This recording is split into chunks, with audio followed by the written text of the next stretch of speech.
২৭তম রমজানের বিশেষ ফজিলত রয়েছে, তবে এটি লাইলাতুল কদরের রাত কিনা তা নিয়ে নিশ্চিতভাবে জানা যায় না।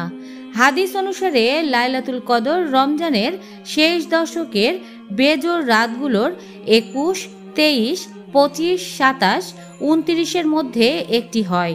তবে অনেক ইসলামী স্কলার মনে করেন ২৭তম রাতেই লাইলাতুল কদর হওয়ার সম্ভাবনা বেশি।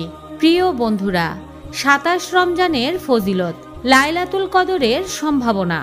রাসূলুল্লাহ সাল্লাল্লাহু আলাইহি ওয়াসাল্লাম বলেন, তোমরা লাইলাতুল কদরকে রমজানের শেষ দশকের বেজোর রাতগুলোতে তালাশ করো। বুখারী ২০১৭। আব্দুল্লাহ ইবনে আব্বাস রাদিয়াল্লাহু তাআলা আনহু ও কিছু সাহাবী মনে করতেন এটি ২৭তম রাতে বেশি ঘটে। ইবাদতের মর্যাদা, লাইলাতুল কদর হলো এই রাতে ইবাদত ১০০০ মাসের ৮৩ বছর ৪ মাস চেয়েও উত্তম।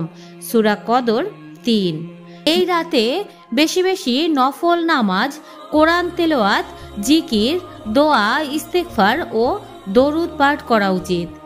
গুনাহ মাফের সুযোগ, রাসূলুল্লাহ সাল্লাল্লাহু আলাইহি ওয়াসাল্লাম বলেন, যে ব্যক্তি লাইলাতুল কদরে ঈমান ও সওয়াবের আশায় ইবাদত করবে তার পূর্ববর্তী সমস্ত গুনাহ মাফ করে দেওয়া হবে। বুখারী ১৯০১।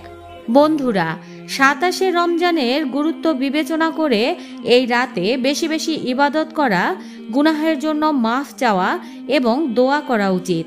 আল্লাহর রহমত ও মাগফিরাত লাভের জন্য এই সুযোগ কাজে লাগানো জরুরি। ভিডিওটি ভালো লেগে থাকলে অবশ্যই আমাদের সাথেই থাকবেন।